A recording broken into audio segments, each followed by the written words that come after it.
3월 4일 월요일 토론토 한인 장로교회 새벽 기도회 오신 여러분들을 주님의 이름으로 환영하고 축복합니다.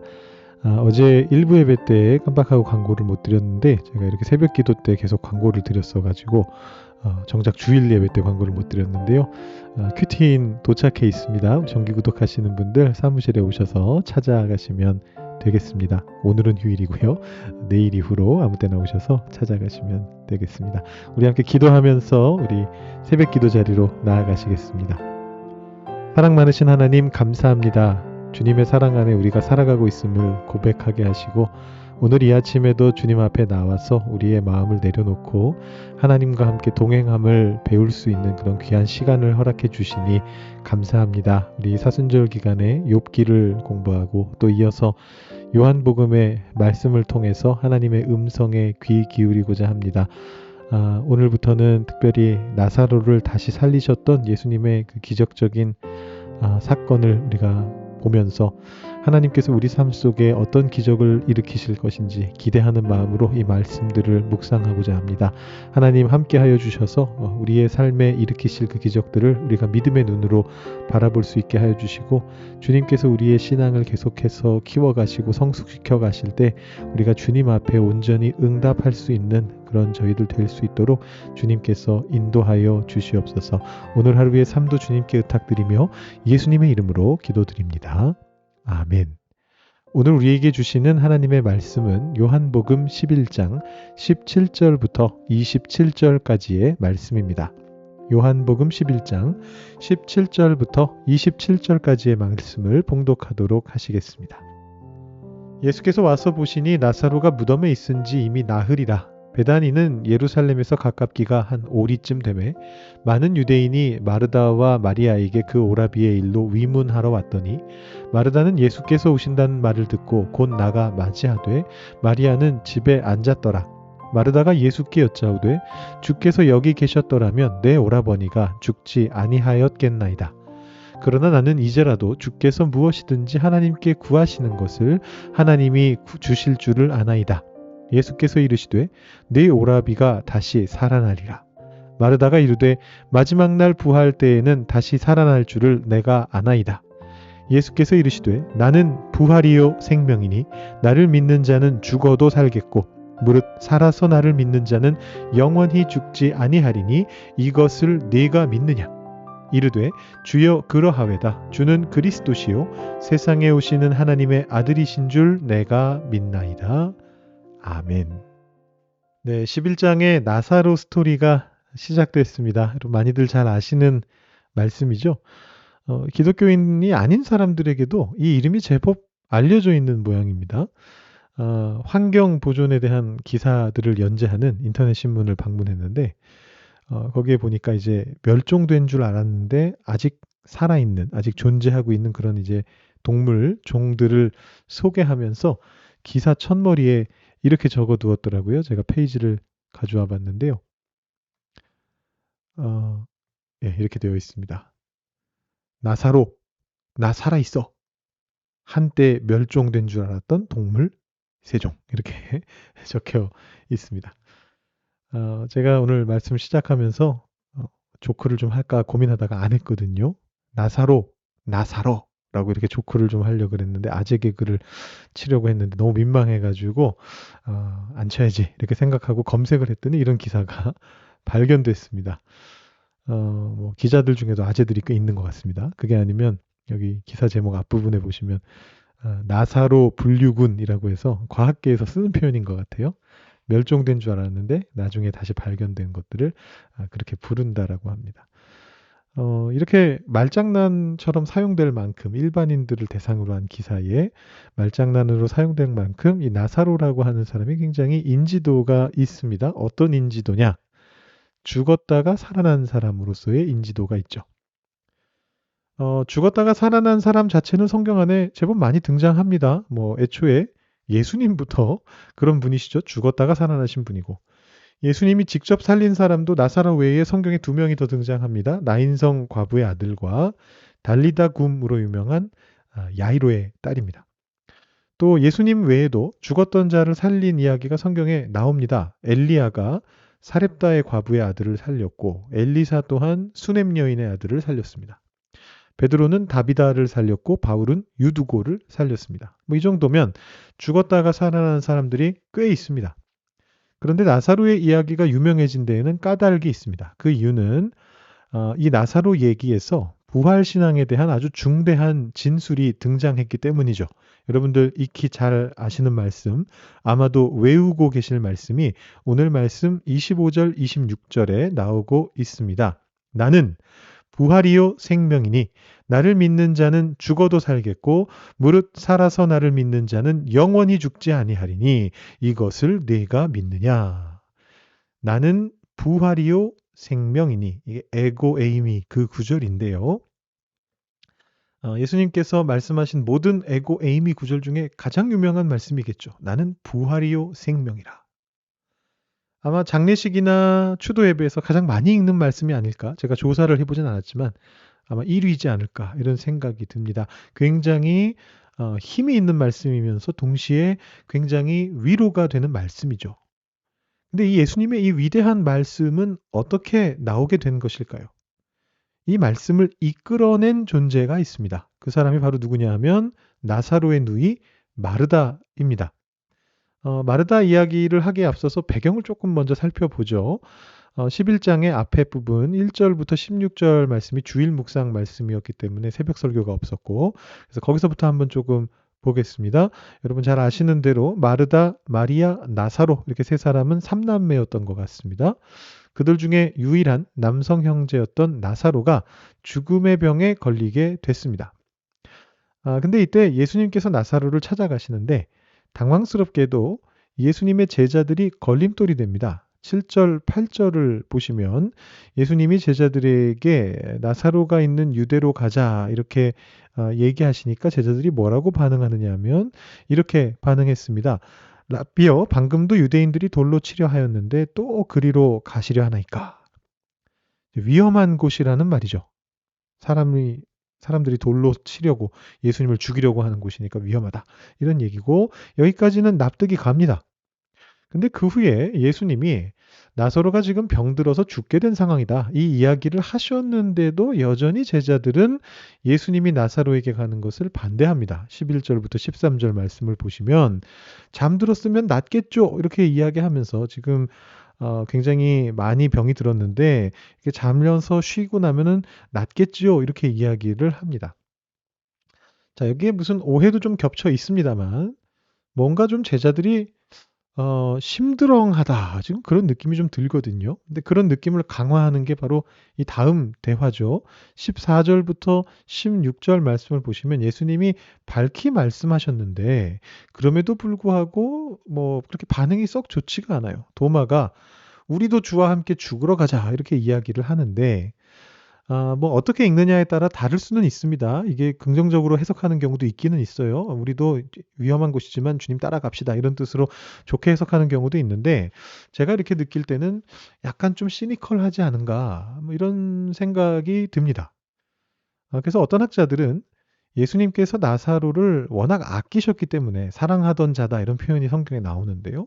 워낙에 아끼셨기 때문에 제자들이 이 나사로라고 하는 존재에 대해서 조금 경쟁의식 같은 걸 가지고 있지 않았을까 이런 생각을 하는 사람들도 있습니다. 관계가 좋았다면 죽어간다, 죽는다, 죽었다 뭐 이렇게 얘기하시면 어이구 얼른 가서 도웁시다 뭐 이렇게 해야 될 것 같은데 그러질 않거든요. 뭐 아무튼 이 나사로와 제자들의 관계가 뭐 실제 어떠했든 간에 쉽게 나사로에게 갈 수 없는 그런 어떤 유대인들로부터의 아주 강력한 위협이 있었던 건 확실한 것 같습니다. 예수님이 그 많은 위협 속에서 베다니로 가시고 예수님이 오셨다는 소식을 들은 마르다는 예수님을 맞이하러 나옵니다. 자, 우리는 사실 마르다보다는 마리아가 더 익숙하죠. 지지난주에 김요한 목사님께서 수요 예배 때 이 마리아에 대해서 말씀하신 적이 있는데요. 이 마리아는 예수님의 발치에 앉아서 예수님의 제자가 되겠노라 그렇게까지 했던 사람입니다. 당시로서는 아주 진취적인 여성인데 정작 오늘 사건에서 마리아는 예수님께 나오질 않아요. 재미있는 입장의 역전인데 마르다가 예수님께로 나옵니다. 그리고 아주 훌륭한 신앙의 고백을 합니다. 이 신앙의 고백이 3단계로 나타나고 있습니다. 하나씩 보죠. 먼저 첫 번째 단계입니다. 예수님을 마주한 마르다가 이렇게 말을 합니다. 21절에 주께서 여기 계셨더라면 내 오라버니가 죽지 아니하였겠나이다. 자, 이 말씀은 원망처럼 들릴 수 있습니다. 나중에 마리아도 예수님께 와서 같은 말을 합니다. 주님 왜 일찍 오지 않으셨습니까? 죽기 전에 왔으면 예수님이 치료해 주실 수 있었지 않습니까? 이런 말씀으로 들리거든요. 그런데 마르다가 그 뒤에 이런 고백을 덧붙이고 있습니다. 22절 보시면 그러나 나는 이제라도 주께서 무엇이든지 하나님께 구하시는 것을 하나님이 주실 줄을 아나이다. 굉장히 놀라운 신앙의 고백입니다. 주님이 뭐든지 간에 하나님께 구하시면 하나님이 주시겠죠. 저는 그렇게 믿습니다. 어디까지일까요? 무엇이든지라고 말을 했는데 지금 이 마르다의 인식 속에서 그 무엇이든지에 해당하는 게 어디까지일까요? 오라비의 죽음으로부터 위로받는 것까지일까요? 아니면 죽은 자가 다시 살아나는 것까지일까요? 부활에 대한 생각도 없진 않았겠지만 뒤쪽에 보시면 이제 예수님이 무덤의 문을 열라라고 했을 때 이미 죽은 지 오래돼서 시체가 썩는 냄새가 납니다. 이렇게 만류하는 장면이 나오거든요. 그래서 그런 점에서 볼 때 지금 당장 살아나기를 기대한 건 확실히 아닌 것 같습니다. 그래서 여기서 아마도 뭐 어디까지 마르다가 생각했는지는 마르다 본인만 알겠지만 1차적인 의미는 아마 위로를 얘기하는 것 같아요. 이게 제가 이름을 붙여봤는데 1단계의 신앙 고백이죠. 첫 번째 단계입니다. 지금 제가 마음이 많이 아프지만 예수님이 하나님께 기도해 주시면 제 마음이 위로를 얻을 것 같습니다. 아마 이런 고백이라고 볼 수 있겠습니다. 근데 사실 이것부터가 기적이거든요. 여러분 이게 쉽지 않다는 걸 여러분 잘 아시잖아요. 내가 정말 힘들고 슬프고 어려운 상황이 있을 때 하나님 앞에 이렇게 고백할 수 있다는 것 자체가 너무 놀라운 겁니다. 내일 말씀에서도 보게 되시겠지만 마르다보다 오히려 더 신앙이 좋아 보였던 마리아는 정작 예수님 앞으로 나오지도 않거든요. 근데 마르다가 지금 귀한 신앙의 고백을 합니다.